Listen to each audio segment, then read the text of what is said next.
Merci de votre attention soutenue accordée à la RTNC Congo Central. Mesdames, Messieurs, bonsoir et bienvenue à cette édition d'information. Double cérémonie à l'association confessionnelle Kimbangu Yentwalani Mudibundu Kwabandombe KNDN en sigle le vendredi 2 mai 2025, à savoir la commémoration de la rencontre en Kamba du prophète Simon Kimbangu et les prophètes Ntwalani le 2 mai 1921 et l'intronisation de son représentant légal Lukanu Mbaya Noble. Ketia Mankoka signe ce reportage.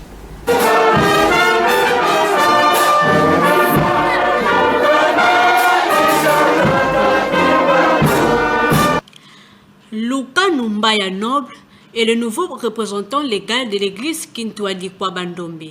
Il a été présenté au cours de la cérémonie d'intronisation organisée au sein de cette église située sur avenue Tsanganor, numéro 69 dans la commune d'Mvouzi, le vendredi 2 mai 2025. C'était aussi l'occasion pour lui de prendre ses nouvelles fonctions devant les fidèles de l'église. Occasion pour les fidèles de l'association confessionnelle Kimbangu Yentwalani Mudibundu Kwabandombe de commémorer la rencontre en Kamba entre Fumu Kimbangu et les prophètes Ntwalani le 2 mai 1921, et à l'issue duquel ils se sont convenus de la création de l'église Kintwadi Yentwalani Mudibundu. Ntwali Sinzaou Kaladie, au cours de sa prédication, est revenu sur la jeunesse de cette église et a invité les Ngunza à l'unité et à l'amour du prochain, à bannir la haine, la méchanceté, afin de marcher sur les traces de leur père, afin de répandre et reprendre les bonnes valeurs de cette religion. Makikadi Labituku Ivans, secrétaire général, a procédé à la présentation des membres du comité d'administration de cette église, avec à sa tête le représentant légal Lukanu Mbaya Noble et à la remise de certificats. Durant une année passée, après cette inspiration, où il y a eu lieu le 2-5 mois 2024, la consécration du représentant légal, il faudrait attendre une année encore pour son intronisation, selon les recommandations divines. C'est ainsi qu'a totalisé cette date du 2-5 mois 2025 où nous introduisons pour que ces derniers prennent toutes les responsabilités et à tous les niveaux pour bien mener cette mission prophétique. Très heureux de cette cérémonie, les fidèles de l'église ont offert au représentant légal 2 cadeaux, geste qui lui va droit au cœur. Il se de noter que cette commémoration de l'année 2025 est le 104e anniversaire de la rencontre de 2 chefs spirituels à l'entrée de Kamba. Cette église authentique et prophétique a pour mission de contribuer à l'effort visant à promouvoir de l'éthique et la déontologie de l'homme noir sur le plan de la culture africaine, sensibiliser, vulgariser la culture africaine et traditionnelle partout où il y a la résistance des Noirs.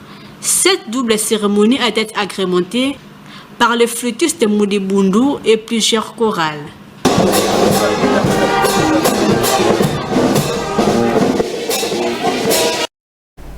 Le 3 mai, c'est la journée mondiale de la liberté de la presse. Quelques journalistes de la RTNC Congo Central se sont exprimés relativement à cette journée. À Matadi, je n'ai pas l'information d'une activité organisée en rapport avec la date du 3 mai, journée mondiale de la liberté de la presse. En tout cas, je ne pense pas. Ou soit je ne suis pas informé. Mais toutefois, pour l'année 2025, cette journée est célébrée sous le thème « Informer dans un monde complexe l'impact de l'intelligence artificielle sur la liberté de la presse et des médias ». Il faudrait que nous-mêmes, journalistes, nous puissions d'abord avoir une idée sur ce qu'est cette liberté de la presse. En fait, ce n'est qu'un droit reconnu aux journalistes de pouvoir chercher l'information, traiter et diffuser librement, sans censure, de la part du gouvernement, des partis politiques ou d'autres groupes d'influence. Nous devons être libres de faire notre travail. On ne peut pas parler de la démocratie sans liberté de la presse, sans égalité, sans justice notamment. Puisque On a fait allusion à l'intelligence artificielle cette année. Elle devient presque incontournable. La même intelligence artificielle constitue aussi un danger parce qu'on peut aussi avoir des informations automatisées biaisées. Nous devons nous informer, bien nous informer pour bien informer. Nous devons savoir également que la liberté de la presse nous reconnaît ces droits-là d'accéder librement à la source d'information, que ce soit un individu journaliste ou un média. Pour avoir l'accès facile aux sources d'information, il faut la crédibilité. Nous, journalistes, nous devons tout faire pour être crédibles. Sans crédibilité, nous aurons du mal à accéder à des sources d'information. Et la même liberté de la presse nous reconnaît également ces droits-là de ne pas divulguer nos sources d'information. C'est un grand jour aujourd'hui, le 3 mai. Et c'est aussi l'occasion de nous remettre en question d'où venons-nous, où nous sommes aujourd'hui et où pensons-nous aller demain. À l'occasion de la Journée mondiale de la liberté de la presse, commémorée le 3 mai de chaque année, j'invite les journalistes au respect de l'éthique et de l'ontologie du métier afin de bien faire leur travail. Le thème de retenu pour cette année 2025 est l'impact de l'intelligence artificielle sur la liberté de la presse et des médias. Ici, je conseillerais aux confrères et consoeurs de ne pas se fier totalement à l'intelligence artificielle, bien que c'est nécessaire. Suivez à présent des propos des uns et des autres sur la table ronde relative à l'appropriation du génocauste. Le silence doit s'arrêter. Des millions de Congolais et de Congolaises sont tués. Le massacre à répétition. Ça fait plus de 30 ans que ça dure. Des génocides pour des gains économiques. Et le mot, c'est celui de génocide. Parlons-en. Depuis lors, de Kisangani à Kinshasa et sur l'ensemble du territoire national, notre peuple s'est engagé avec détermination dans une démarche mémorielle, répondant ainsi à un devoir sacré de vérité et de justice. Dans ce même élan, et afin de contribuer activement à l'édification d'une humanité plus civilisée et pacifiée, j'ai confié à la Commission interinstitutionnelle d'aide aux victimes et d'appui aux réformes, la CIAVAR, ainsi qu'au Fonds national des victimes des violences sexuelles liées au conflit et des victimes des crimes contre la paix et la sécurité de l'humanité, le FONAREV, la mission essentielle d'organiser cette réflexion nationale destinée à promouvoir durablement une culture de paix.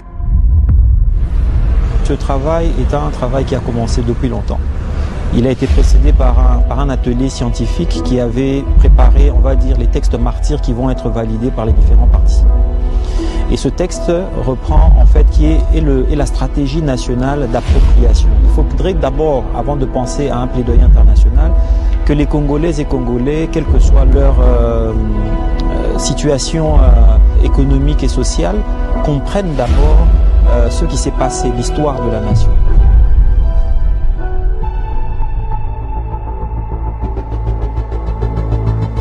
Et aujourd'hui, nous avons assisté tous à la table ronde qui a été une réussite. C'est un couronnement parce que c'est un travail qui commence de loin et ça donne espoir et ça laisse à croire qu'en tout cas l'avenir est meilleur pour l'appropriation du génocauste.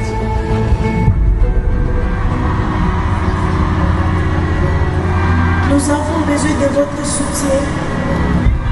Nous avons besoin de la paix et de la justice.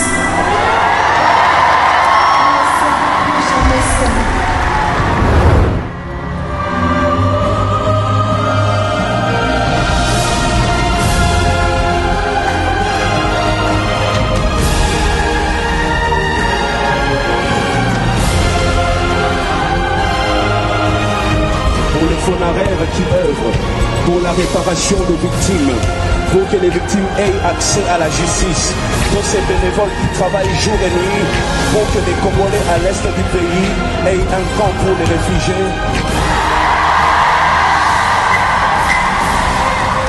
Merci beaucoup au FONAREV.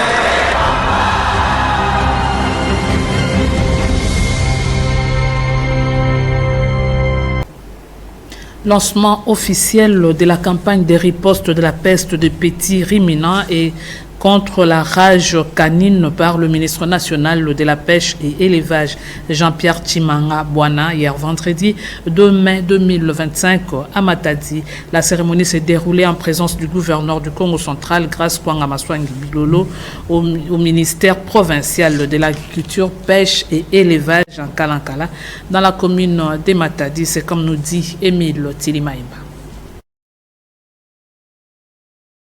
Cette campagne gratuite accompagne de 100 000 doses de vaccins contre la peste et 40 000 doses contre la rage canine ainsi qu'une Jeep 4x4, mais aussi d'autres matériels de vaccination couvre la période allant du mois d'avril à juin 2025 pour la province du Congo central, en présence du gouverneur de province Grace Kwanga Maswangi Bilolo, qui du reste salue cette campagne qui vient éradiquer la situation de la rage canine et de la peste des petits ruminants à travers toute la province. La cérémonie du lancement officiel est présidée par le ministre national Jean-Pierre Tshimanga Bwana, en charge de la pêche et l'élevage. Ce que nous demandons, c'est que vous puissiez être coopératifs en ouvrant vos fermes, en ouvrant vos élevages, à l'équipe qui restera pour vacciner, pour nous permettre de mener cette action à bon port. Pour une bonne réussite, les éleveurs sont invités à collaborer avec les prestataires tout au long de cette campagne. Les cadres et agents de la formation professionnelle Congo central étaient en réunion dans la salle CLAC en ville basse commune de Matadi hier vendredi 2 mai 2025 autour de Emery Patrice Beauvillé, directeur provincial de ses services. Commentaire des Ozerdio en Povessa rendu par Christine Bingaya. Les cadres et agents de la formation professionnelle du Congo central autour de leur directeur provincial, Emery Patrice Beauvillé, échangent pour la redynamisation de leur secteur. Cette rencontre se déroule dans la salle CLAC en ville basse dans la commune de Matadi. L'activité organisée par le directeur Beauvillé Mwankané, Emery Patrice, a pour objectif d'appuyer le ministre national des tutelles, Marc Ekila, dans la vision de la formation professionnelle en RDC. Avec la division et la sous-division de la formation professionnelle Congo central A, il s'est agi de faire un état des lieux pour permettre de faire avancer le service. Le travail bien fait étant la mère d'une bonne formation professionnelle. Beauvillé Mwankané commence par rappeler l'historique de la formation professionnelle en RDC depuis 2014. Il promet de faire de la province éducationnelle Congo central A un centre de rayonnement de la formation professionnelle en RDC. Bientôt, une tournée sera organisée dans les sous-divisions de sa juridiction. Cela va lui permettre de faire des propositions à la hiérarchie pour une nouvelle vision. Il faut d'abord commencer à creuser là où ça ne marche pas pour que les agents comprennent quelle est la marche du province. Si le gouvernement prend les choses à main, nous allons organiser la formation professionnelle jusqu'à la base. C'est parmi les stratégies que le directeur a promis ici. Je le félicite. Nous avons pris nos nouvelles fonctions. Bon, nous venons de rentrer dans la maison, mais il fallait au moins avoir une idée, faire un état de lieu. Et au-delà de ça, écouter aussi les agents. Écouter les agents parce qu'ils ont des idées avancées.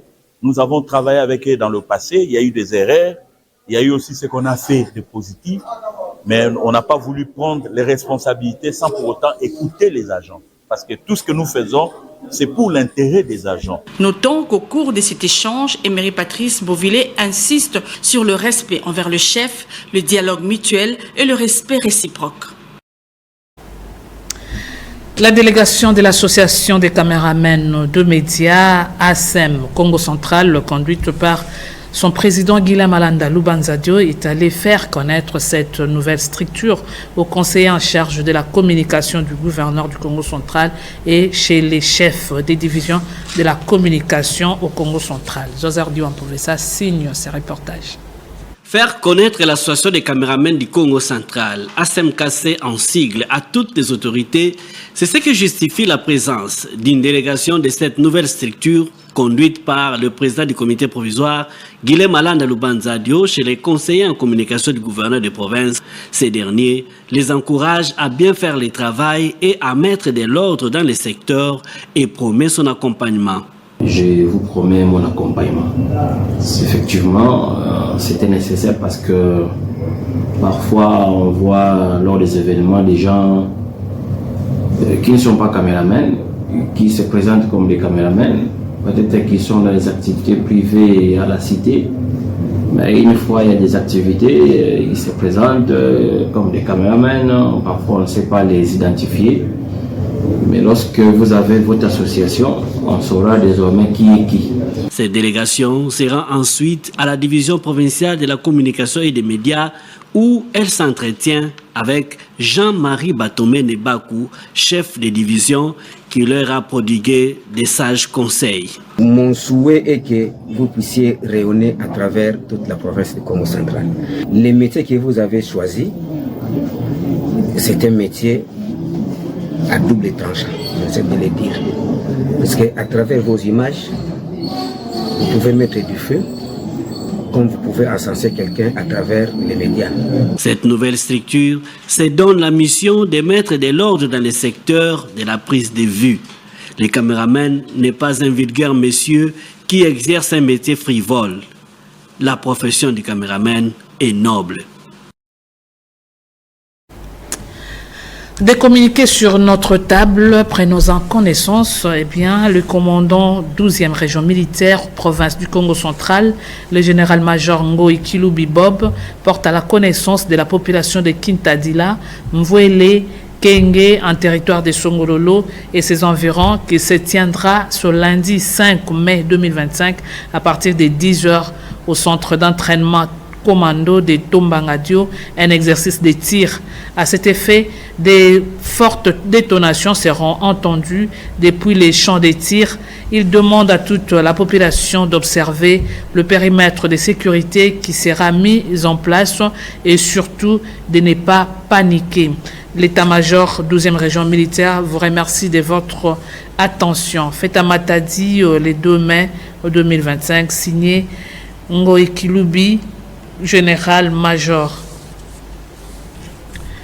Le maire de la ville de Matadi, M. Dominique Kodiambete, informe tous les vendeurs et vendeuses ainsi que tous les propriétaires de véhicules ayant érigé un marché et un parking pirate des tronçons compris entre hôpital provincial de Kinkanda, RTNC, Via Clinique, sur l'avenue La Pigale, sur supermarché Régal Morgue, sur l'avenue Sanatorium et sur l'avenue La Tortue, qu'un délai de 5 jours à dater de la signature de ces communiqués leur est accordé pour prendre des dispositions afin de libérer les dits tronçons.